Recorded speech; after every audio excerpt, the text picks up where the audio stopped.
वैसे है, चलो ठीक है, रेडी। तो वेलकम। रात के 9 बज चुके हैं और आप तमाम लोगों का स्वागत। क्राइम तक के जो परिवार हैं उन सभी का तो है ही है, मुझे मालूम है बहुत सारे स्पोर्ट्स तक के भी परिवार के लोग हैं। एक ही है हमारे लिए दोनों, स्पोर्ट्स तक और क्राइम तक। तो आप सभी लोगों का स्वागत है। संडे के बाद आज मुलाकात हो रही है। मैंने बहुत सारे मेल पढ़े, कल भी आज भी। बहुत सारे लोगों ने संडे को मिस किया, कहानी मिस की, अच्छा लगा मुझे। लेकिन कई लोगों का ये भी थी फरमाइश की आप संडे भी कहानी सुनाएं। वो मेरे लिए थोड़ा मुश्किल हो जाता है क्योंकि एक दिन की छुट्टी होती है तो फिर घर में झगड़ा हो जाएगा, इसलिए सैटरडे तक ठीक है। आगे कभी मौका मिला तो ज़रूर कुछ इसका उपाय निकाला जाएगा। तो एक तो लगभग अब डिक्लेयर होने वाला है, 450 रन का टारगेट है, तो मान के चलिए ऊपर वाला कोई चमत्कार है तभी हो सकता है कुछ, वरना 4-1 से सीरीज़ हम ऐसा लग रहा है कि हार रहे हैं। और क्रिकेट के बारे में तो आपने सुन ही लिया सब कुछ। कल बड़ा ख़ास दिन है और इसीलिए आज अचानक मुझे दोपहर को लगा कि आज की कहानी कुछ अलग होनी चाहिए। कल बल्कि मैं कहूँ तो कल भी ज़्यादा होगा, लगभग इस वक्त 9 बज चुका है और 7:30 बजे का अगर मैं कहूँ तो 1.5 घंटा, मतलब 10-10.5 घंटे के बाद कल का दिन इस दुनिया में आतंक और आतंकवाद के लिए शायद सबसे ख़तरनाक दिन था। मैं बात कर रहा हूँ 9/11 की, जिसके कल 17 साल पूरे हो जाएंगे। 2001 में ये हुआ था और 11 सितंबर तारीख़ थी। जो पहला प्लेन क्रैश किया था वो सुबह 7:25 के आसपास किया था और इसमें करीब 3,000 लोग मारे गए थे। टीवी के हिसाब से या फिर मैं कहूँ कि ये जो आतंक का जो चेहरा है, इसको अगर किसी ने बदलने का काम किया था ये 9/11 था। दोनों अलग अलग सूरत में। पहला ये कि दुनिया भर के अरबों लोगों ने पहली बार एक तस्वीर देखी, एक मंज़र देखा लाइव, कि कैसे एक के बाद एक 2 प्लेन वर्ल्ड ट्रेड सेंटर से अमेरिका के टकरा रहा है और पूरी बिल्डिंग कैसे अचानक गिर जाती है, ज़मींदोज़ हो जाती है, देखते ही देखते ताश के पत्ते की तरह ढह जाती है। वो तस्वीर आज भी शायद मुझे लगता है जिसने भी देखा वो कभी भुला नहीं पाएगा जब तक वो ज़िंदा है, क्योंकि आतंक का ये ऐसा चेहरा लाइव, इतना विभत्स, हम सब ने पहली बार देखा था। तो एक तो उस तस्वीर ने इस 9/11 को हमेशा ज़िंदा रखा। दूसरा, इस 9/11 के बाद जो आतंक को लेकर दुनिया भर में एक आवाज़ उठी, तमाम चीज़ें हुई, वो एक इतिहास है।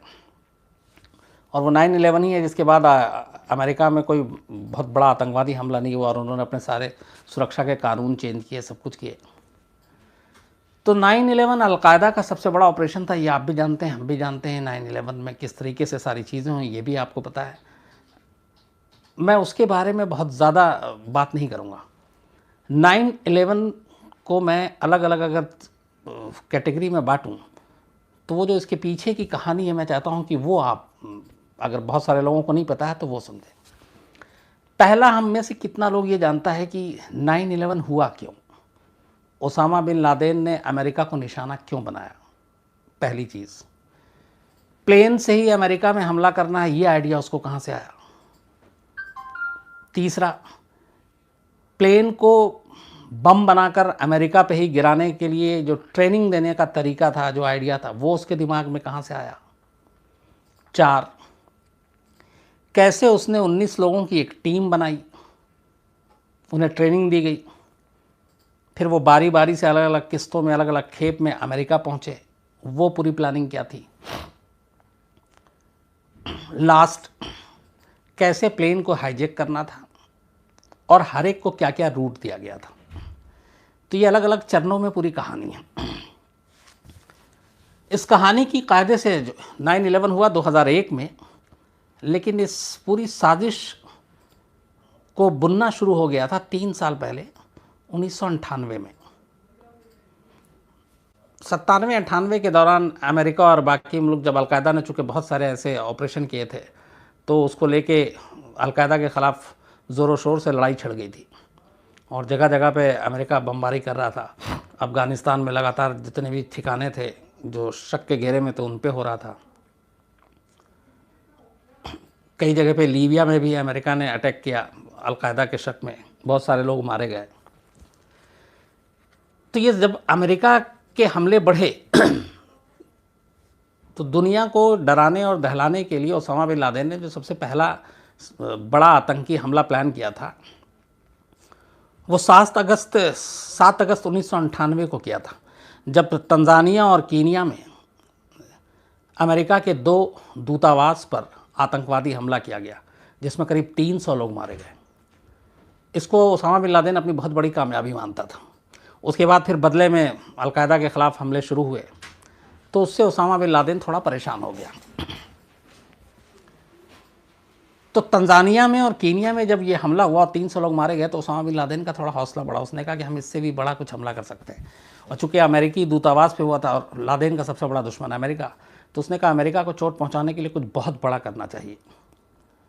तो वो इस 7 अगस्त को पहली बार उसको ये आइडिया आया, जब तंजानिया और कीनिया में सक्सेसफुल उसने अपना ऑपरेशन को अंजाम दिया कि हमें कुछ करना है। वहाँ से उसने सोचना शुरू किया, लेकिन क्या करना है तब तक उसके पास कोई आइडिया नहीं था। अब धीरे धीरे जब उसने सोचना शुरू किया तो उसके दिमाग में 2-3 चीज़ें चल रही थी। एक तो ये था कि अमेरिका को टारगेट करना ही है। दूसरा, जो ओसामा बिन लादेन का बाप था, वो 1967 में एक प्लेन क्रैश में मारा गया था। तो प्लेन क्रैश उसके जहन में था। Mohammed bin Awad bin Laden Osama bin Laden के फादर का नाम है ये। और ये 3 सितंबर 1967 की बात है। और तब ओसामा बिन लादेन 10 साल का था और एक विमान हादसे में उसके फादर की डेथ हो गई। इसके बाद इजराइल और अमेरिका ने मिलकर लेबनान पे बमबारी की थी और उसमें बहुत सारी ऊंची ऊंची बिल्डिंगें ढह गई थी। ये चीज़ें ओसामा बिन लादेन ने देखी थी कि बमबारी से कैसे बिल्डिंग ताश के पत्ते की तरह ढहती है। ये लेबनान में हुआ था। देन इसके बाद थोड़ा वक्त बीतता है और 29 मई 1988 को ओसामा बिन लादेन का जो बड़ा भाई था, इनके बहुत सारे भाई हैं, तो बड़ा भाई जो सबसे ज़्यादा था सालेम बिन लादेन, वो अमेरिका में एक प्लेन क्रैश में मारा गया। तो अब 3 चीज़ें ओसामा के सामने थी, 4 चीज़ें बल्कि। एक, कीनिया और तंजानिया में दूतावास पर अटैक, 300 लोग मारे गए, ओसामा बहुत खुश। दूसरा, उसके अपने फादर की डेथ एक प्लेन क्रैश में हुई, वो उसके दिमाग में ताज़ा। तीसरा, इजराइल और अमेरिका ने लेबनान पे हमला किया था जिसमें बहुत सारी मल्टी स्टोरेज बिल्डिंग ताश के पत्तों की तरह ढह गई, वो उसने देखा। चौथा, उसके बड़े भाई का यूएस में ही एक प्लेन क्रैश में मौत। ये 4 चीज़ें उसके दिमाग में थी और उसके बाद उसने अब सोचना था कि अमेरिका के खिलाफ करना क्या है। अफ़गानिस्तान की बात है ये, और ये 1998 की ही बात है। 7 अगस्त में अटैक हुआ था यूएस एम्बेसी पे तंजानिया और कीनिया के, और उसी के बाद सितंबर अक्टूबर के महीने में अब ये एक बड़ा प्लान कर रहा है, पर उसे समझ में नहीं आ रहा क्या कर रहा है। तो वो अफ़गानिस्तान के एक बंकर में, अफ़गानिस्तान में वो छुपा रहता था, तो वहीं के एक बंकर में था और एक दिन उससे 2 लोग मिलने के लिए आते हैं। और ये दोनों जो थे वो बहुत ही ओसामा बिन लादेन के ख़ास लोग थे। एक खालिद शेख मोहम्मद और जो दूसरा था वो मोहम्मद आतिफ़। खालिद शेख जो मोहम्मद था, ये 1996 में सूडान में जब अमेरिकी दूतावास पर हमला हुआ था, अलकायदा ने किया था, तो ये उसका मास्टरमाइंड था। ओसामा बिन लादेन ने इसी को रिक्रूट किया था और ये बहुत सारे ऐसे जो प्लानिंग करता था आतंकवादी हमले को कैसे अंजाम देना, तो पूरी टीम थी लादेन के पास। तो खालिद शेख मोहम्मद का सिर्फ काम ये था कि कैसे प्लानिंग करनी है और कैसे साजिश को अंजाम देना है, जबकि जो मोहम्मद आतिफ़ था वो आतंकवादियों को ट्रेनिंग देने का काम करता था, उनको जिहादी बनाने का, फ़िदाइन बनाने का, ह्यूमन बॉम्ब बनाने का काम करता था मोहम्मद आतिफ़, और ये दोनों बड़े ख़ास थे। तो सितंबर अक्टूबर के महीने में अफ़गानिस्तान में आतिफ़ और Sheikh Mohammed Osama bin Laden से मिलते हैं। ओसामा बिन लादेन उन्हें अपना सोच बताता है कि उसे अमेरिका पे बहुत बड़ा हमला करना है, और फिर वो कहता है कि क्या करें। और वहीं उसी मीटिंग में ये तय होता है कि अमेरिका की सरज़मीन पर अमेरिकी जहाज़ को ही बम की तरह इस्तेमाल करके और अलग अलग जगहों पे गिराएंगे, जिसमें वर्ल्ड ट्रेड सेंटर था, जिसमें पेंटागन जो उनका डिफेंस मिनिस्ट्री यूएस का है वो है। इसके अलावा एक और भी बहुत इम्पोर्टेंट था, वो था अमेरिका की राजधानी, वहाँ पे भी एक प्लेन को ले जाना था, वाशिंगटन। तो अब ये 3 लोगों के बीच में पहली बार प्लानिंग हो जाती है। अब प्लानिंग के बाद ये है कि अमेरिका में घुस के अमेरिकी प्लेन को हाईजैक करके अमेरिका पर ही गिराना, बोलना आसान है, काम मुश्किल है। तो क्या किया जाए? तो सबसे पहले जो खालिद शेख मोहम्मद था, उसको ओसामा बिन लादेन फंडिंग का काम देता है कि इस पूरे ऑपरेशन को अंजाम देने के लिए आप फंड जुटाओ, और आतिफ को काम देता है कि इसके लिए तुम टीम बनाओ और उनको ट्रेनिंग दो। मीटिंग ख़त्म होती है, दोनों वहाँ से चले जाते हैं। उसके बाद लगभग साल भर गुजरता है। ये 98 की मीटिंग थी, 99 की शुरुआत में ही। सबसे पहले 4 लोगों को, जो फिदाइन की टीम थी, वो सऊदी अरब से चुना जाता है, आतिफ चुनता है। और इसके अलावा 15 लोगों को पाकिस्तान से चुना जाता है, सऊदी अरब, पाकिस्तान और ये तमाम जगहों पे। तो 19 लोगों की एक टीम बनाई जाती है, और इन 19 के 19 लोगों को कराची लाया जाता है पाकिस्तान में, और वहाँ इनकी ट्रेनिंग होती है। इनकी ट्रेनिंग वैसे नहीं कि मरना है, ये करना। इनकी ट्रेनिंग थी कि यूएस में जाकर कैसे कपड़े पहनने हैं, अंग्रेज़ी कैसे बोलनी है, तो इन सब की इंग्लिश की ट्रेनिंग होती है। इनको वहाँ के रहन सहन और सारे एटिकेट सिखाए जाते हैं। और ये कि आप सब पढ़े लिखे लोग, और ये इनमें से ज़्यादातर पढ़े लिखे लोग थे, तो उनको पूरी बेसिक जो ट्रेनिंग होती है वो उनकी ट्रेनिंग दी जाती है। ये ट्रेनिंग का काम 1999 से 2000 तक चलता है। 19 लोगों की पूरी ट्रेनिंग ख़त्म हो जाती है। अब ये था कि इन्हें अमेरिका पहुंचाना है, और अमेरिका पहुंचाने के बाद आगे की ट्रेनिंग होनी है। तो जो ओसामा बिन लादेन का जो पहला चरण था पूरा इसका, वो तैयार हो जाता है। वो इस तरीके से कि मीटिंग होती है, 19 लोगों को चुना जाता है, 19 लोगों को बताया जाता है, और 19 लोगों की ट्रेनिंग होती है। उसके बाद अब इन्हें अमेरिका पहुंचाना। तो अमेरिका पहुंचाने के लिए इन सब के पहले सब कुछ कागजात तैयार होता है। उसके बाद सन 2000 में पहली बार, 2000 के सेकंड हाफ में, मतलब जून के बाद, जो 19 लोग चुने गए थे इस मिशन के लिए, उनमें से 5 लोगों को 5-5 की टीम बनाई जाती है अलग अलग पहले। लेकिन जो 19 लोग थे उनमें से साल 2000 में सबसे पहले 3 लोग थे, खालिद अल मेदर, नवाफ अल हाजमी, और एक और था, लेकिन उसको फिर बाद में हटा दिया गया क्योंकि वीज़ा में प्रॉब्लम थी। तो 2 लोगों को चुना गया पहली खेप में यूएस भेजने के लिए। ये दोनों जनवरी 2000 में सैन डियागो, अमेरिका का एक शहर है, वहाँ पहुँचते हैं अकेले दोनों, और वहाँ जाके वहाँ की एक जो फ्लाइंग क्लब थी लोकल, वहाँ एडमिशन ले लेते हैं, और प्राइवेट फ्लाइंग क्लब लोकल में। तो वहाँ वो प्लेन उड़ाने की ट्रेनिंग लेते हैं 2 लोग, जनवरी 2002 में जाकर। इनके जाने के ठीक 1 महीने के बाद, फरवरी 2000 में, मोहम्मद अता, मारवान अल शेडी और ज़ियाद ज़र्रा, 3 लोग, उनके पहले खेप में 2 गए, उसके बाद अब ये 3 लोग ये पहुँचते हैं अमेरिका। और ये अमेरिका में सैन डियागो नहीं जाते जहाँ पे वो पहले 2 गए थे, ये जाते हैं फ्लोरिडा शहर में, और फ्लोरिडा में जाकर वहाँ की एक प्राइवेट फ्लाइंग क्लब में एडमिशन ले लेते हैं। तो पहला 2 गया, उसके बाद ये 3 गए। पहला जनवरी में गया, दूसरा फरवरी में गया। इसके बाद शक ना हो इसलिए अगले 8-9 महीने तक कोई नहीं जाता। फिर दिसंबर में छठा जाता है, उसका नाम था हानी इंजौर। ये फिर सैन डियागो जाता है जहाँ पहले 2 पहुँचे थे, और वहाँ जाके उसी फ्लाइंग क्लब में एडमिशन ले लेता है, लेकिन ये अनजान रहता है कि वो उन दोनों को नहीं जानता। तो जो 19 लोग थे उनमें से सिर्फ 6 लोगों को जनवरी से लेकर दिसंबर 2000 तक यूएस के 2 अलग अलग शहरों में भेजा जाता है। वहाँ इनको फ्लाइंग क्लब में एडमिशन मिलता है, वहाँ वो प्लेन उड़ाना सीखने लगते हैं। अब इनकी ट्रेनिंग चल रही है, जनवरी से दिसंबर तक एक है। उसके बाद साल 2001 आता है। अब साल 2001 में ये 6 चुके पहुंच चुके हैं वहाँ पे अलग अलग खेप में, 19 में से अब बचे 13। ये 13 लोग 2001 के शुरुआत में अलग अलग अमेरिका पहुंचते हैं। इन सबको वीज़ा मिल चुका था। अब ये वहाँ जाकर अपना अलग अलग सब रहने लगते हैं, अलग अलग शहरों में।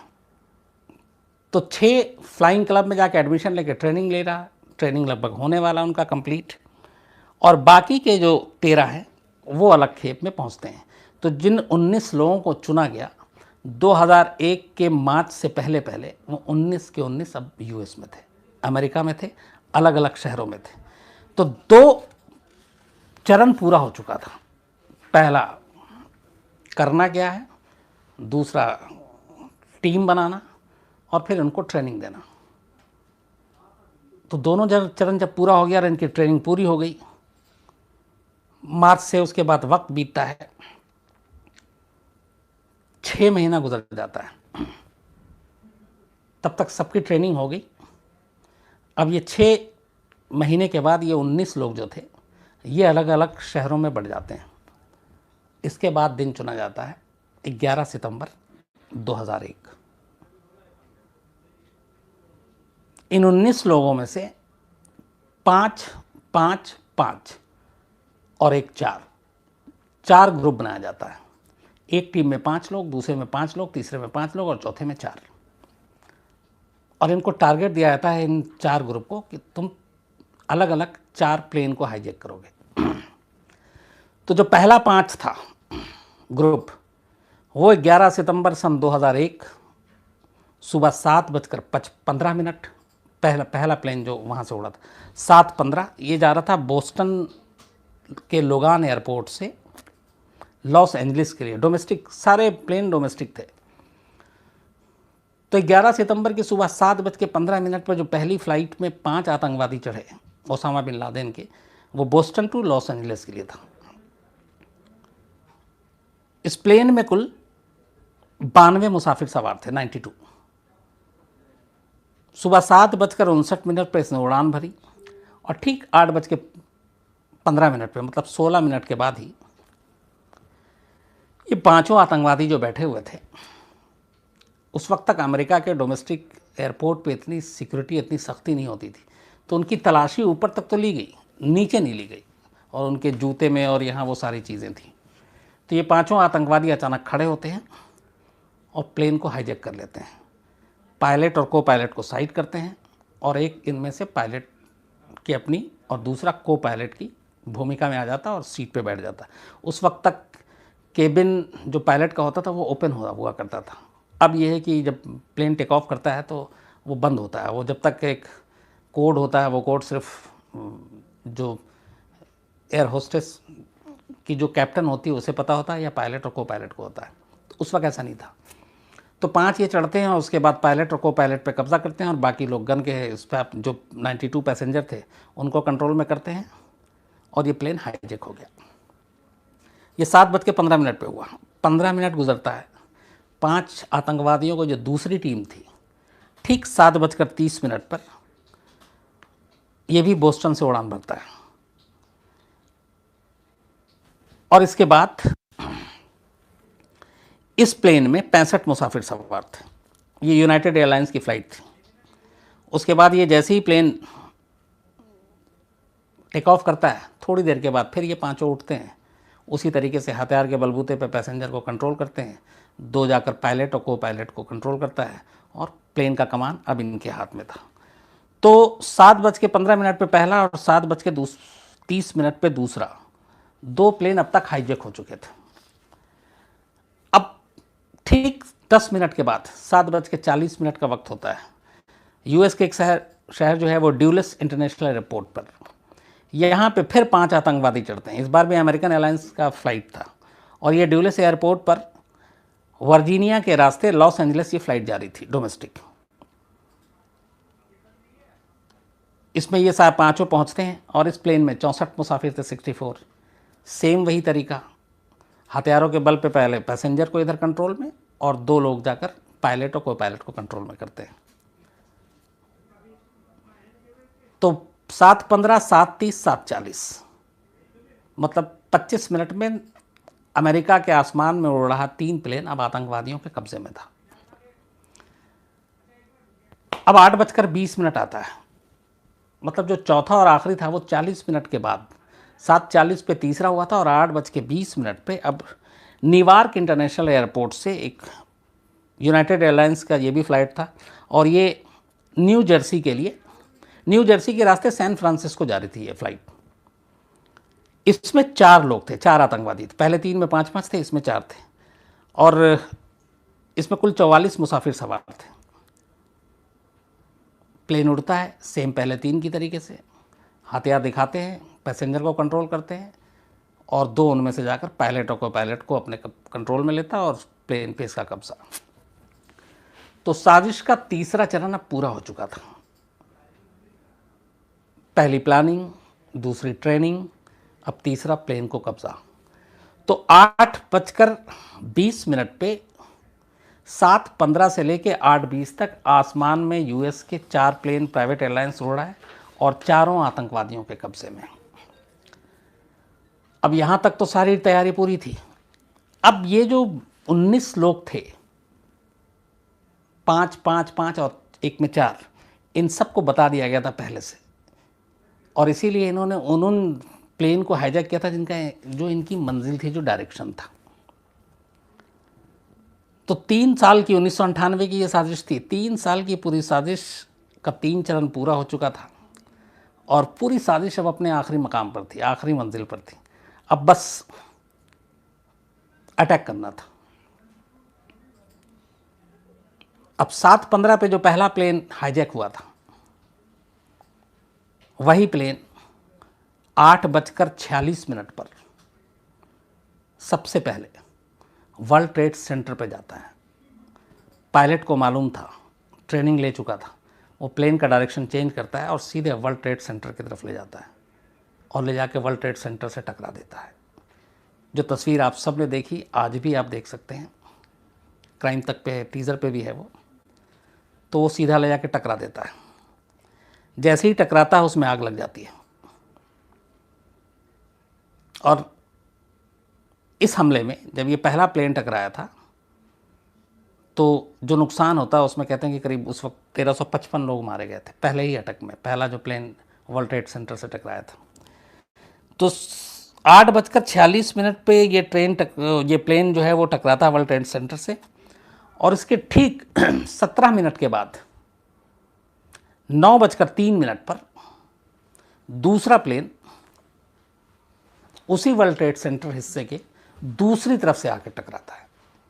जो उसका पायलट था वो तब तक धुआं उठ रहा है, सब कुछ हो रहा है, अभी बिल्डिंग गिरी नहीं है, लेकिन जिस फ्लोर से टकराया वहाँ पे और उस फ्लोर के ऊपर और नीचे के तमाम लोग ज़्यादातर मारे गए हैं। और उसी वर्ल्ड ट्रेड सेंटर से जहाँ से धुआं और आग सब कुछ निकल रहा है, ठीक 11 मिनट के बाद दूसरा प्लेन आता है और उसको हिट करता है।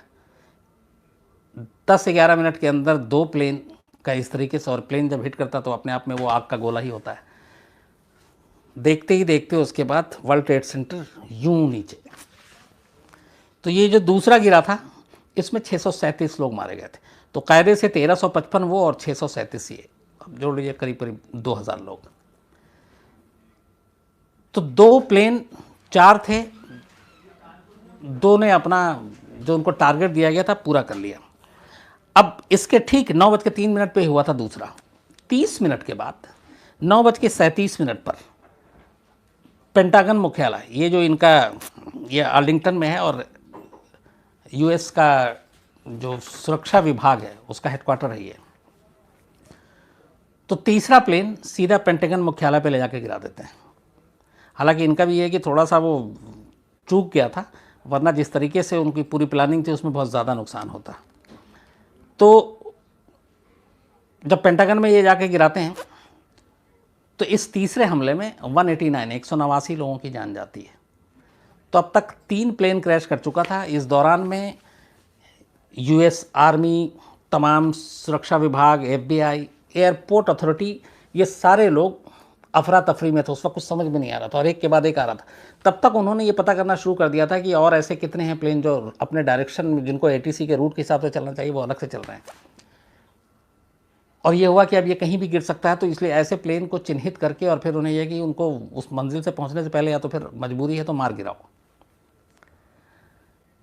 अब इसी बीच जो चौथा प्लेन जो सबसे आखिर में उड़ा था, सुबह 10:03 पर, ये शैंक्सविले है पेंसिल्वेनिया के पास, इस प्लेन को आतंकवादियों को, इसमें 4 लोग थे, इनको ले जाना था वॉशिंगटन और वॉशिंगटन में गिराना था। वॉशिंगटन में जो वाइट हाउस है वो पूरा नो फ्लाइंग जोन है, जैसे अपने दिल्ली में पार्लियामेंट हाउस या प्रेसिडेंट हाउस, इन सब के ऊपर प्लेन नहीं उड़ सकता, इसको नो फ्लाइंग जोन कहते हैं।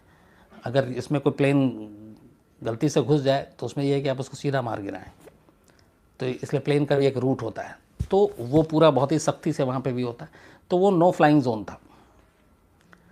लेकिन तब तक जो पैसेंजर थे, इनको ये पता था कि वो हाईजैक हो चुके हैं चौथे प्लेन के, तो कुछ पैसेंजर ने उसमें बहादुरी दिखाई। चूँकि इसमें 4 थे, 2 प्लेन में कंट्रोल किया हुआ था, 2 ये, और वो देख रहे थे कि वो प्लेन को तेज़ी से नीचे ले जा रहा है, और उनको उनकी मंशा और मकसद समझ में आ गया। उनको लगा कि ये तो मरना ही है, तो मरना है तो उससे अच्छा है कि कुछ लड़ो, कम से कम क्या पता जीत जाए, प्लेन पे वापस कंट्रोल आ जाए। तो इस चक्कर में कुछ पैसेंजर उतरे और उन्होंने हाथापाई शुरू कर दी और उन पर कंट्रोल करने की कोशिश की, और इसी वजह से ये प्लेन अपनी तय मंजिल पर, 3 ने तो अपना टारगेट को पूरा कर लिया था, लेकिन इसको जहाँ जाना था वो इस लड़ाई झगड़े की वजह से जो पायलट है उसने अपना कंट्रोल खो दिया, और ये प्लेन जो है ये वॉशिंगटन से बहुत पहले शैंक्सविले के पास एक जगह, वहाँ पे पेनिnsylvania शैंक्सविले, तो वहाँ पे क्रैश कर गया। और ये अगर अपनी मंजिल पे नहीं पहुँच पाया तो उसकी वजह सिर्फ़ और सिर्फ उसके अंदर जो बैठे वो 44 पैसेंजर थे, मुसाफिर थे, जिन्होंने लड़ाई लड़ी और जिन्होंने उस पे कंट्रोल किया, और उन 44 के 44 लोगों की मौत हो गई। तो ये चौथा प्लेन जो है ये सिर्फ अपने टारगेट को, जो ओसामा बिन लादेन की पूरी प्लानिंग थी उसमें नाकाम रही, और ये पहले ही गिर के क्रैश कर गया था। और इस तरीके से ये दुनिया का सबसे बड़ा आतंकवादी हमला हुआ, और इस पूरे हमले में बाद में जब लाशों की गिनती हुई तो 2977 लोगों की इसमें मौत हुई। लेकिन इस मौत के आंकड़े से कहीं ज़्यादा भयानक और खौफनाक ये जो हमला जिस तरीके से किया गया वो था, जिसे शायद दुनिया कभी नहीं भूल पाएगा। शायद वर्ल्ड ट्रेड सेंटर में उन 2 प्लेनों का टकराने की जो तस्वीरें हैं, जो लाइव तस्वीरें हैं, वो हम आप कभी नहीं भूल पाएंगे। आतंक की ऐसी सोच ये अपने आप में सबसे ख़तरनाक और ख़ौफनाक थी। प्लेन को बम बनाकर यूज़ किया जा सकता है, ये अपने आप में सबसे ख़तरनाक थी। इसके बाद फिर इसके ऊपर बहुत सारी इंक्वायरी हुई, कमेटी बैठी, कमीशन बैठाई हुई उसमें, और फिर उनकी जो एयर सिस्टम है उसमें बहुत सारी मजबूती लाई गई। फिर नया कानून बना कि वो आतंकवादियों से बात नहीं करेंगे, और इस तरह का अगर कोई प्लेन हाईजैक हो जाता है और उन्हें यकीन हो जाता है कि ये हाईजैक हो गया और ये कहीं किसी जगह को निशाना बनाएगा, तो ये भी है कि चाहे उसमें कितने भी मुसाफिर हों, अपने ही कंट्री के हों, उस प्लेन को मार गिराएंगे। उसके बाद ये सारे कानून बने। तो लगभग 10 साढ़े 10 घंटे के बाद कल सुबह इस चीज़ को 2011 को 17 साल हो जाएंगे, लेकिन ये ऐसा लगता है तस्वीर देखने के बाद ये कल की बात है। तो इसीलिए मुझे लगा कि ये चूँकि कैसे क्या हुआ ये तो आपने सब देखा, टीवी पे देखा, आपने पढ़ा, लेकिन इसकी साजिश कैसे हुई, इसकी आइडिया कहाँ से आया, ये चीज़ें जो थी ये सारी मुझे लगा कि ये मैं आपसे शेयर करूं और इसको बताऊं। तो 9/11 की कायदे से पूरी कहानी है। उसके बाद खैर इसी 9/11 की वजह से ओसामा बिन लादेन को एबटाबाद में घुस के मारा US सील कमांडो ने। वो ऑपरेशन भी अपने आप में बहुत ही मतलब लाजवाब ऑपरेशन था। और कमाल देखिए कि जिस अमेरिका को लादेन ने जहाज़ को बम बनाकर ठर्राया, दहलाया, अमेरिका ने उसी लादेन को सील कमांडो रात के अंधेरे में 2 स्पेशल चॉपर जाता है, हेलीकॉप्टर, और वो वहाँ उतरता है, उसके घर में ओसामा बिन लादेन को मारता है, उसकी बॉडी उठाता है और वो चॉपर को वापस लेके आते हैं। हालांकि उसमें से एक चॉपर क्रैश हो गया था, लेकिन इधर आसमान से उसने मौत बांटा और उधर आसमान से खुद ओसामा बिन लादेन के लिए भी मौत आई थी। तो ये भी एक सबक है। तो ये थी कहानी 9/11 की। इससे जुड़े हुए कोई भी अब आपके सवाल होंगे तो मैं ज़रूर ले लूँगा। और मुझे लगा कि आप को शायद मैंने जो कहानी बताई है उसमें बहुत कुछ आपको शायद कुछ नया सुनने को मिला, और नहीं मिला हो तो बताइएगा मुझे। सर एक परमजीत मनहास हैं, तो बेसिकली टीचर हैं। अच्छा, परमजीत मनहास, लेकिन परमजीत मनहास साहब नमस्कार जी। लेकिन सर वो आपकी जो डेली स्टोरीज होती हैं वो सुनते हैं और अपने स्टूडेंट्स को फ्री टाइम में बताते हैं ताकि उनको कुछ सीखने का मौका मिले और लास्ट में उनको मॉडल भी बताना है। रंजीत मनहास जी, बहुत बहुत शुक्रिया कि आप कहानी सुनते हैं और अपने बच्चों, जो स्कूल में आप हैं बच्चे हैं, उनको भी सुनाते हैं और उनका मोरल या सार बताते हैं। ये ज़रूरी भी है कि क्योंकि कहानी का, हर कहानी में एक मैसेज, एक पैगाम होता है, तो वो भी हमें बताना चाहिए। जैसे कोई कह सकता है कि आप ज्ञान की बातें दे रहे हैं, ज्ञान कर रहे हैं, कि कौन सी कहानी में क्या सार होता है। मुझसे अगर अभी 9/11 का ही आप पूछ लें तो मैं बिल्कुल, मुझे कुछ नहीं मालूम, लेकिन इतना कह सकता हूँ कि ये बहुत पुराना डायलॉग है कि बुरे का अंत बुरा होता है, और आतंक कितना भी ख़तरनाक, खौफनाक हो, एक दिन उसके साथ ऐसे ही होता है। सर ज़ीशान मुनव्वर है, हाँ, वो बोल रहे हैं कि सर जिहाद के नाम पे लोगों के माइंड को वॉश करना, इससे किस तरीके से बचा जा सकता है? ज़ीशान मुनव्वर साहब का कि जिहाद के नाम पे लोगों का जो ब्रेन वॉश करते हैं, उससे कैसे बचा जा सकता है। ज़ीशान साहब, इसमें मैंने बहुत सारे मतलब लोगों से बात की, मिला हूँ, और ब्रेन वॉश होता कैसे है, जिहादी बनाते कैसे हैं, ये इस पर मैंने बहुत सारे काम किए थे, शोज़ भी निकाले हैं। और मुझे ये आइडिया तब आया था जब मैंने पहली बार अफजल गुरु का इंटरव्यू किया था पार्लियामेंट अटैक के बाद, और मैंने उससे पूछा था कि ये आपने कैसे किया। तो उसने कहा कि मेरा ब्रेन वॉश कर दिया गया था, मेरे साथ बीएसएफ और कुछ लोगों ने वहाँ पे ज़बरदस्ती मुझे झूठा केस में उठा लिया, फंसा लिया, उसके बाद फिर मारा पीटा। फिर ये सारे लोग आए जो आतंकवादी थे, उन्होंने मेरे पीठ थपथपाए, मुझसे हमदर्दी जताई, और फिर मैं उनकी बातों में आ गया। तो मैंने उससे ये इंटरव्यू का पार्ट है, मैंने कहा था कि आपको मालूम है कि आप जिस तरीके से इन चीज़ों में आकर आपने जो आतंकवादी हरकतें हिंदुस्तान में होती हैं, उससे अगर एक मुसलमान आतंकवादी है और वो इस तरह की हरकत करता है, तो मैंने कहा तुम तो करके निकल गए, लेकिन उससे देश के जो करोड़ों मुसलमान हैं, कभी आप सोचते हो कि उनके प्रति क्या होता है? शक की नज़र से लोग देखते हैं। तो आपके एक की गलत हरकत से अगर बाकी के मुसलमानों पे इस तरह से लोग शक करें, जैसे मैंने ओपनली कहा था कि मैं भी मुसलमान हूँ, तो आपकी हरकत से ये लगता है कि अगर मुझ पर भी शक होता होगा, तो ये तो कहीं से भी जायज़ और ठीक नहीं है। दूसरा, ब्रेन वॉश का इस्लाम के बारे में अगर है, तो मुझे लगता है कि जो इस्लाम में, कुरान में लिखा है, अगर वही आदमी पढ़ ले तो किसी और को ब्रेन वॉश करने की ज़रूरत नहीं है। लेकिन प्रॉब्लम क्या होती है, आप जितने जिहादी, ह्यूमन बॉम्ब और इस तरह के लोग देखेंगे, उनमें से ज़्यादातर अनपढ़ होते हैं। जैसे आप कसाब का एग्जाम्पल ले लीजिए। कसाब को कहा गया था कि मरने के बाद जन्नत में हूरें मिलेंगी, जो तुम्हारी बॉडी है, जो लाश है, उससे खुशबू आएगी।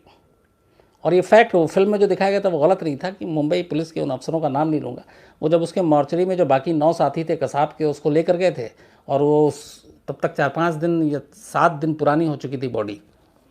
उसने कहा था कि लो सूंघ, इसको देख कितनी खुशबू आ रही है। अब वो पढ़ा लिखा नहीं, ठीक से उर्दू तक नहीं बोल पाता था, वो अपनी कबायली ज़ुबान बोलता था कसाब। तो ऐसे लोगों का ब्रेन वॉश करना सबसे आसान काम होता है, और ऐसे ही लोगों को टारगेट किया जाता है जो पढ़े लिखे नहीं हो, जिन्हें ज़्यादा जानकारी नहीं हो। तो ये जितने भी आतंकवादी संगठन हैं, ये उन लोगों को ज़्यादा टारगेट करते हैं, ख़ासतौर पे ह्यूमन बम बनाने के लिए, ऐसे फ़िदाइन जो मिशन है उनको पूरा करने के लिए। लेकिन दूसरा पहलू फिर ये भी है कि इसमें बहुत सारे डॉक्टर, इंजीनियर, पढ़े अच्छे खासे लिखे लोग भी इसके साथ जुड़े हुए हैं। तो ये वही चीज़ें हैं कि इसके लिए ज़रूरी है कि हम खुद पे यकीन करें, और जो गलत है वो गलत है, उसके लिए कोई जस्टिफाई कर ही नहीं सकता कि ये करेंगे तो ये होगा। सर तो अंजनी सेडेकर हैं, अंजानी सेडेकर, वो बोल रहा है कि सर ये कुछ लोग तो ये भी बोलते हैं कि अमेरिका की इकोनॉमी इतनी खराब थी कि उन लोगों ने आतंकवादियों से हमला खुद कराया था। अंजनी शेडाकर साहब हैं, शायद नाम मैं ठीक नहीं ले रहा हूँ, अंजनी शेडाकर साहब। इनका कहना है कि अमेरिका भी ये 9/11 करा सकता है, उसकी इकोनॉमी की ठीक नहीं थी। अंजनी साहब, मुझे लगता है कि जितनी इंक्वायरी रिपोर्ट और बाकी सारी चीज़ें आई हैं, और जो इस तरह की सारी चीज़ें हैं, मुझे नहीं लगता कि ऐसा हुआ है। और इस पे चूँकि खुद ओसामा बिन लादेन ने भी क्लेम भी किया है। हाँ, वो मिल के करे तो इस बारे में तो जाहिर सी बात है कि मैं नहीं कह सकता हूँ। तो हाँ, एक सवाल है सर कि क्या जितने भी आतंकवादी हमला पाकिस्तान, अमेरिका ने जब हुआ था अमेरिका में, हाँ सर, लेकिन इसको बनाने वाले, इसको पैदा करने वाले इन टेररिस्टों को फंडिंग के लिए तो अमेरिका ने ही करा था। इस बात में कितनी सच्चाई है? क्योंकि इन लोगों ने आतंकवादियों को जो अलकायदा बनाया था, ये अमेरिका ने ही बनवाया था।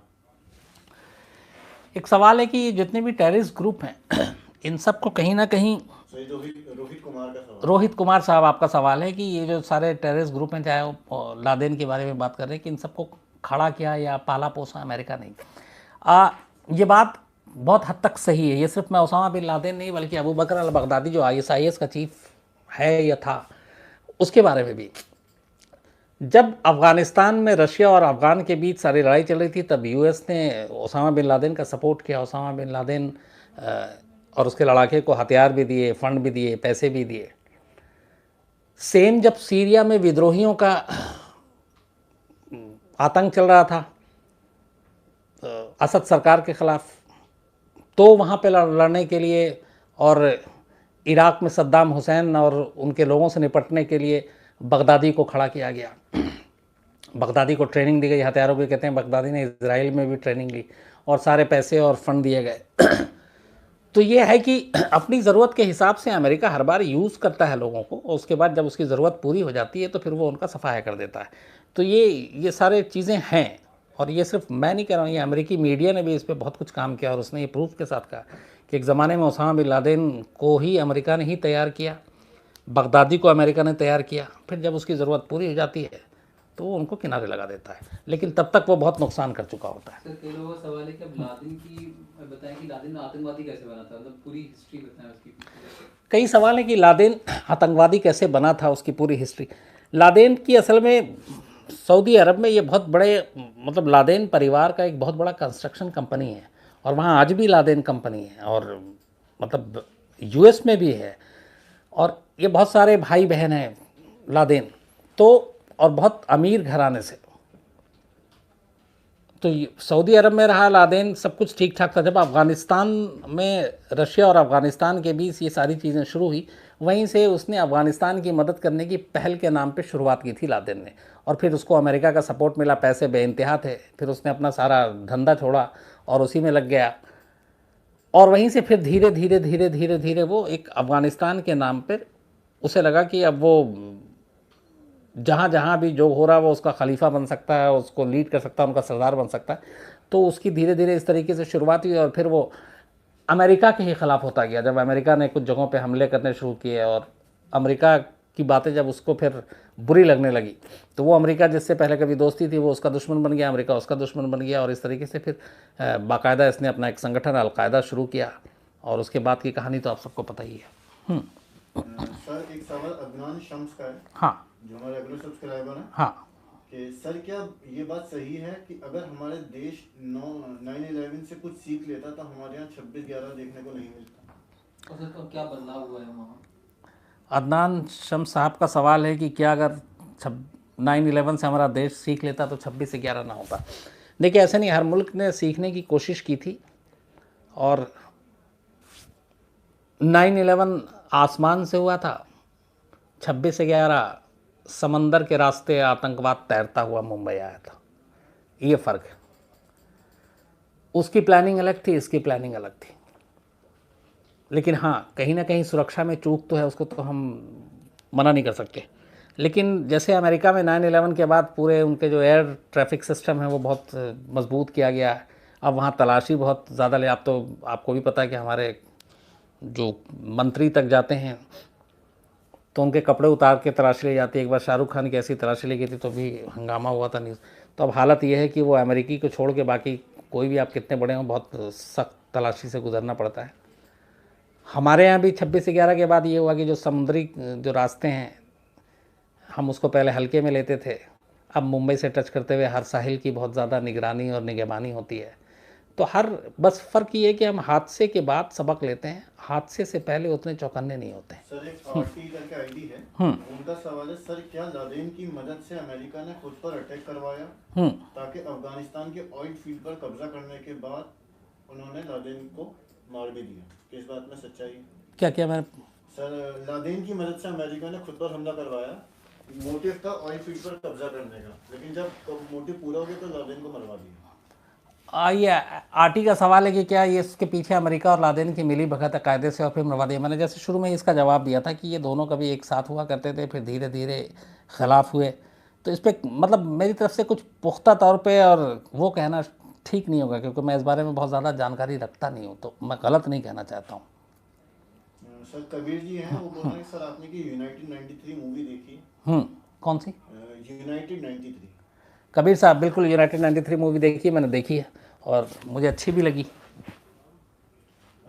सर एक क्राइम, इंडियन पुलिस क्राइम तक है, वो बोल रहे हैं अच्छा आचरण क्या है।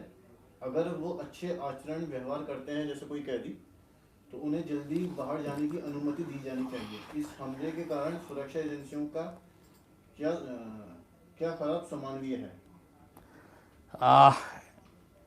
इंडियन पुलिस क्राइम तक, Yes, sir. बिल्कुल। आपका अच्छा आचरण क्या है मैं ज़रूर जवाब दूंगा, लेकिन मैं बहुत सारे लोगों को नाराज़ नहीं करना चाहता हूँ, इसलिए मैंने थोड़ा मोबाइल खोला था। आज मैं मेल पढ़ रहा था कि मेरा आप नाम नहीं लेते, मेरा कुछ भी जिक्र किया कीजिए। तो मैं सवाल पे तो नहीं जाऊंगा, मुझे जितना दिखाई दे रहा है मैं ज़रूर बता दूँगा। आदित्य मद्रिसा जी हैं, मोनू गुप्ता हैं, अविनाश शर्मा हैं, हिमांशु ओझा हैं, चंदन बजाज हैं, सुमित गर्ग हैं, भारत लांद्रा हैं, ऋषभ सचान हैं, सोनी वी हैं, एक विराट कोहली साहब बहुत आते हैं, हालांकि टीम अच्छा नहीं कर रही, क्या करूं, हिमांशु ओझा हैं, देन योगेश महाजन, आदित्य यादव, मृणाल दास, चंदन बजाज, ऋषभ प्राशर, किशन कुमार देव, रोहित चौधरी, नेहल ऋषभ, दीपक सिंह, काशिफ खान, उदय सिंह, ऋषभ प्राशर, ललित कुमार, श्यामा प्रसाद एस, डॉक्टर ईशान भारद्वाज, नमस्कार आपको और आपकी पूरी टीम को। आपका सवाल भी है इसमें, चलिए मैं आपके सवाल का जवाब दूंगा।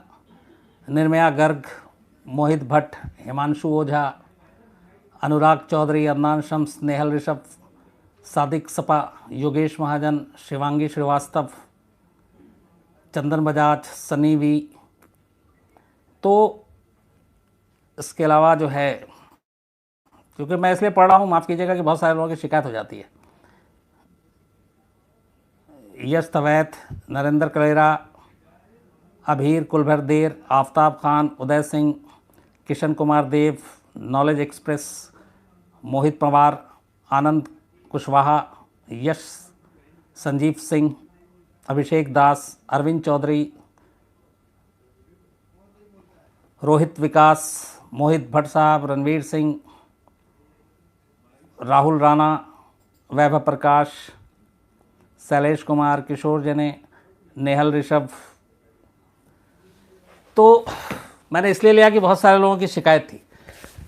तो खैर आज की जो है पूरी कहानी आपको सुना दी। और दिल्ली में एक नए बाबा पकड़े गए हैं, और वो बाबा अक्सर टीवी पे आते थे, बहुत ज्ञान भी देते थे, और इधर पता नहीं क्या हो गया कि साल या महीना ख़त्म होता नहीं उससे पहले बाबा जो है वो लाइन में आ जाते हैं जेल जाने के लिए।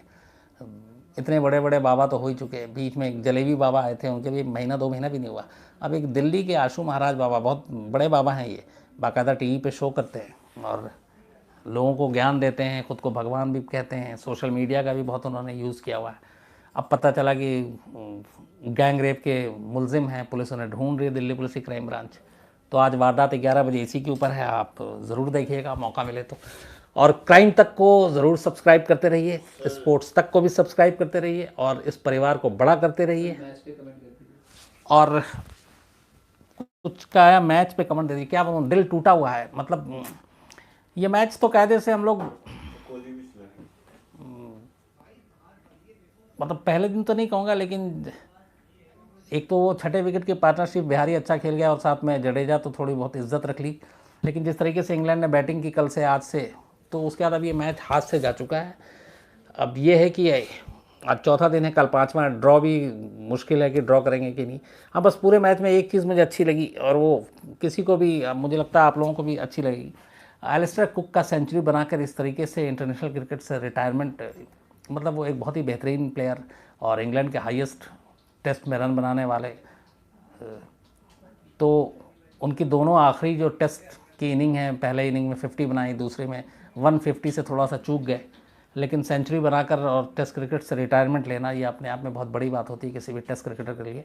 तो एलिस्टर कुक को सलाम, और एलिस्टर कुक की ऐसी विदाई, ड्रीम विदाई है ये उनकी। हालांकि पूरे सीरीज़ में नहीं चले 3 टेस्ट तक, और जैसे ही उन्होंने ऐलान किया कि ये मेरा आखिरी टेस्ट है, तो देखिए कि एक 50 भी बना दिया, एक सेंचुरी भी बना दी, और पूरे इंडियन टीम ने भी उनको बहुत इज्जत दी।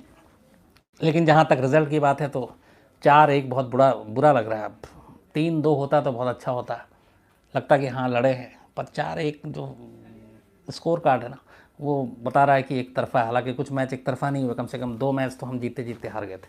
सर एक सवाल है कि लादेन का कभी उसने इंडिया को भी नुकसान पहुंचाया है? एक सवाल है कि लादेन ने कभी इंडिया को नुकसान पहुंचाया है? लादेन के बहुत सारे लोगों ने यहाँ पे अलग अलग इंडिया के ख़िलाफ़ साजिश बुनते रहे हैं। इंडिया के ख़िलाफ़ देखिए, एक 2 तरह का नुकसान होता है, एक डायरेक्ट अटैक करना और एक ब्रेन वॉश करना। तो जिस तरीके से आप नौजवान पीढ़ी को बर्बाद कर रहे हैं, उनके दिमाग में जहर फैला रहे हैं, ऐसा बहुत है। लेकिन लादेन का इंडिया में नेटवर्क कभी सॉलिड नहीं रहा, उसकी वजह हमारी सिक्योरिटी एजेंसी भी, और लादेन का ये भी था कि वो इंडिया उसके लिस्ट में सबसे ऊपर भी नहीं था। उसका मेन दुश्मन हमेशा से अमेरिका रहा, इजराइल रहा, तो वो उसका फोकस उस तरफ था, हमारी तरफ थोड़ा कम था। सर विजय कुमार जी हैं, वो बोल रहे हैं सर यहाँ मेरे कश्मीर के कैंप में हम सभी सोल्जर एक साथ आपका शो बैठकर देखते हैं और पूरे कैंप के सोल्जर की तरफ से आपका thank you very much and आप प्लीज हम सोल्जर के लिए 26/11 की स्टोरी दिखाइए। सर ये हैं विजय कुमार। विजय कुमार साहब बहुत बहुत नमस्कार। और आप कहाँ पे देख रहे हैं? सर कश्मीर। कश्मीर में एक तो आप अपना ख्याल रखिएगा, और आप जैसे लोगों पे हम सभी को गर्व है, और आप अपने तमाम साथियों के साथ ये देख रहे हैं, मुझे बड़ी खुशी हुई। और अच्छे रहिए आप लोग, और खुश रहिए, और बस हम लोगों का इसी तरीके से जो आप लोग सेवा करते हैं, वाकई उसके लिए तो कोई शब्द नहीं है। और आपने ये कहा कि 26 से 11 में ज़रूर, मैं बल्कि 26 से 11 जब भी होगा, आपको अगर शायद वक्त ना मिले तो मैं आपको मेल करके बता दूंगा, आप मुझे इसी पे अपना मेल आईडी भी ज़रूर भेजिएगा। और बहुत खुशी हुई कि आप लोग वहाँ कश्मीर में बैठ के कहानी सुन रहे हैं, और तमाम आपके साथी जो हैं उनके साथ सुन रहे हैं। तो इसी तरह सुनते रहिए और हम लोगों का हौसला बढ़ाते रहिए। और आप भी क्राइम तक के बहुत अच्छे परिवार के हमारे सदस्य हैं, और हमेशा इसी तरह से आप जुड़े रहें, हमें खुशी होगी। सर एक सवाल है ललित कुमार जी का कि सर अमेरिका पे जब हमला हुआ तो उसने आतंकवादी हमला कहा, लेकिन अमेरिका ने अफगानिस्तान और इराक के साथ जो किया वो भी तो एक आतंकवाद था। ललित कुमार का सवाल है कि अमेरिका पे जब हमला हुआ लादेन ने किया तो वो आतंकवादी हमला था, लेकिन जो अफगानिस्तान और इराक पर हुआ, देखिए ये इंटरनेशनल पॉलिटिक्स की चीज़ें हैं। और इराक का मैंने एक सरसरी आपको सुनाया था, चूँकि जब मैं वहाँ गया था तो मुझे पता चला था जब सर कि इराक पे पूरा हमले का मतलब वो सारा तेल का खेल था, और अफ़गानिस्तान पे वर्चस्व की लड़ाई थी, एक तरफ रशिया था। तो ये सारी चीज़ें वर्ल्ड में होती रहती हैं। इसके अलावा एक और भी है कि ये जो हथियारों का मार्केट है ना, वेपन, ये दुनिया में 5 कंट्री ऐसे हैं जो सबसे ज़्यादा बनाती हैं। इस पर मैं किसी दिन आपको अलग से बताऊंगा पूरी, और कैसे हथियार को बेचने के लिए जंग की शुरुआत कराई जाती है, जंग की बीज बोई जाती है। क्योंकि हथियार बना तो लिया आपने, लेकिन अगर वो बेच नहीं पाए तो फिर किस काम का। और हथियार भी एक तरह से ड्रग्स के जैसे एक्सपायरी डेट वाला होता है कि आपने बनाया तो उसको बहुत टाइम तक आप यूं ही नहीं रख सकते। तो उसको बेचने के लिए आपको पूरी प्लानिंग करनी पड़ती है, और सिर्फ बेचना मकसद नहीं होता। आप बेचेंगे तो ख़रीदने वाले का यूज़ भी तो होना चाहिए। तो यूज़ कब होगा? जब आपके यहाँ उथल पुथल लगा, जब जंग जैसे माहौल होंगे, जब आतंक होगा। तो ये एक पूरी साजिश होती है ग्लोबली, इंटरनेशनली, और इसके पीछे बहुत बड़ा खेल है, और बहुत बड़ा ये सारे जो हथियारों का एक रैकेट है पूरा, जो पूरी मार्केटिंग है, ये सारी चीज़ें उसको मतलब कभी आप पढ़ें तो सारी चीज़ें पता चलेगी। 2 सवाल है आपके लिए। अनिल बजाज जी बहुत देर से बोल रहे हैं कि आपने कभी उनकी ट्वीट का जवाब नहीं दिया, बहुत दिन से। अनिल बजाज साहब, आपकी शिकायत है कि मैंने आपके ट्वीट का जवाब नहीं दिया। मैं एक बार मैंने शायद आप ही से वादा किया था और मैंने जवाब नहीं दिया। मैं क्या करूं, थोड़ा सा ट्विटर से बड़ा मतलब ये सारी चीज़ें अभी मैं सीख रहा हूं, दिल से बता रहा हूं। वक्त नहीं मिला कभी, और सोशल मीडिया पे बहुत एक्टिव नहीं हूँ। वो तो क्राइम तक आया हूं तो मैंने अब थोड़ा सा सीखना शुरू कर दिया। लेकिन आज मैं अनिल बजाज साहब आपके ट्वीट का ज़रूर जवाब दूंगा। सर एक मोहम्मद फैज वो कह रहे हैं कि किसी के लिए आतंकवादी और किसी के लिए हीरो। आप किस सर से किसको देखते हैं, समझते हैं? किसी के लिए आतंकवादी और किसी के लिए हीरो, एक ही बंदा। मोहम्मद फैज साहब का कहना है कि आप किसी को आतंकवादी या किसी को हीरो कैसे देखते हैं। मतलब ये कई बार होता है कि हमारी नज़र में वो आतंकवादी, उसकी नज़र में हीरो है। ये थोड़ा सा पॉलिटिक्स का मामला हो जाता है। और इसमें जैसे अगर मैं 1947 पे आऊँ तो जो हमारे क्रांतिकारी थे, जो लड़ाई करते थे, तो हमारे लिए क्रांतिकारी थे, पर अंग्रेज़ों की नज़र में वो विद्रोही थे, और कई ऐसे फांसी चढ़े। तो ये लड़ाई अब भी चलती है कि उनकी नज़र में आतंकवादी है, उनकी नज़र में वो लड़ाका है, हीरो है। लेकिन मेरा मानना है कि जो भी किसी बेगुनाह और निहत्थे का खून बहाता है वो हीरो नहीं हो सकता। लड़ाई है तो आपकी सीधे जिससे लड़ाई है आप उससे आर पार की लड़ाई लड़ें। आम बेकसूर बेगुनाह लोग बाज़ार में जा रहे हैं, मॉल में घूम रहे हैं, बसों में जा रहे हैं, ट्रेनों में सफ़र कर रहे हैं, आप बमों से हमला करते हैं, उड़ा देते हैं, उनका क्या कसूर है? मैं तो यही कहता हूँ, मैंने बहुत पहले उसमें कहा भी था जब मुंबई हुआ था कि बारूद की आंखों पे पट्टी बंधी होती है और इसीलिए वो नहीं देख पाती कि कहाँ फट रहा है, कैसे फटना है, कौन लोग हैं जो उसकी जद में आ रहे हैं, जो चपेट में आ रहे हैं। अगर उसे पता होता तो शायद वो फटता ही नहीं। तो उसी तरीके से ये जो दुश्मन हैं समाज के, आतंक के, उनकी भी पट्टी बंधी हुई, उन्हें पता ही नहीं है। अरे जो दुश्मन है आप उससे लड़ो, आम बेकसूर बेगुनाह लोगों से लड़ने का क्या मतलब होता है? सर एक निमिष वर्मा है, वो बोल रहे हैं कि सर मैं न्यूयॉर्क में हूँ और मैं अमेरिका में एक सॉफ्टवेयर इंजीनियर हूँ। यहाँ पर जब 9/11 हुआ उस टाइम पे एक पर्टिकुलर रिलीजन को लेके लोगों के अंदर नफरत पैदा हो गई थी। लेकिन एक चीज़ मुझे समझ में नहीं है कि जिहाद जो होता है उसका असली मतलब क्या है। निमिष वर्मा जी ये यूएस से बोल रहे हैं, बहुत बहुत आपका शुक्रिया और वेलकम निमिष साहब प्राइम तक में।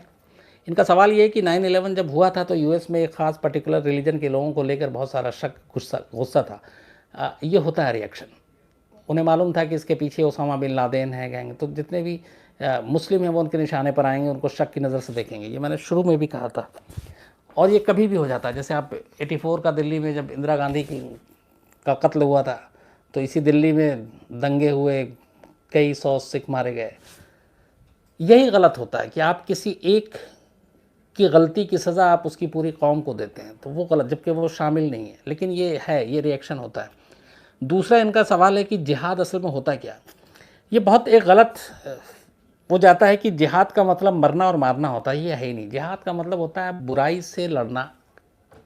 जिहाद का मतलब होता है अच्छे काम करना, बुरे के ख़िलाफ़। पर हो सकता है मुझसे बहुत ज़्यादा काबिल पढ़े लिखे लोग हैं इस्लाम में, मुसलमानों में, लेकिन मेरी अपनी जो समझ है, जो अब तक मैं पढ़ता आया हूँ या मुझे जो बताया गया है, उसमें यही है कि जिहाद किसी की जान लेने को नहीं कह सकते। ख़ासतौर पर किसी बेकसूर बेगुनाह की जान लेने को तो कह ही नहीं सकते। सर ऐश्वर्या बाजपेयी जी हैं, वो बोलते हैं कि सर मंडे टू सैटरडे तो हमारा टाइम कट जाता है, लेकिन संडे के लिए आप अपनी कोई स्टोरी डाल के जाएगा। ऐश्वर्या साहब हैं जो कह रहे हैं कि सैटरडे तक तो कट जाता है, संडे को चलिए आपका ये सुझाव कि संडे को मैं स्टोरी डाल के जाऊं, ये पॉसिबल है। मैं अगर फ्राइडे सैटरडे रिकॉर्ड करके उसको मैं शेड्यूल कर दूं तो हो सकता है। मैं पूरी कोशिश करूंगा कि इसका कुछ हल निकले। और अब 10 बज चुके हैं और आपसे काफ़ी आज बात हुई। जिन लोगों का नाम